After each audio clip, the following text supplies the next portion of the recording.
कौन कहवाक चाहूँ ठीक कहली ना। तो गोटे कथा मो मन को आसला तो से भाविली आपण मानक सेयार करी कारण मोर टिके टिके कथा मुझे आपण मानक सेयार करे आपण मानक भल लगे कि ना मुझे जानी ना तापर भाविली ना कहबी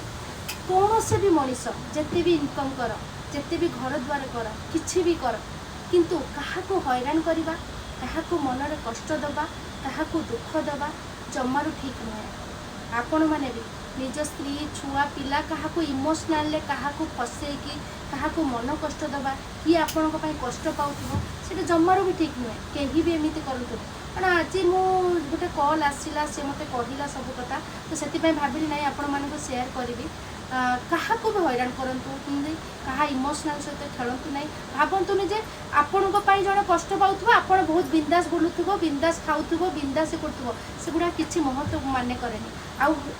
आप कष्ट करके पैसा इनकम करूँ क्या पैसा आप चलतुनि क्या ठकिकी चलतुनि यहाँ मन रखु ठीक कहली कि नहीं सांग मैंने निहाती भाव में कमेंट जनइबे आ जदि भूल कही था निहाती भाव में क्षमा करदे। Bye bye.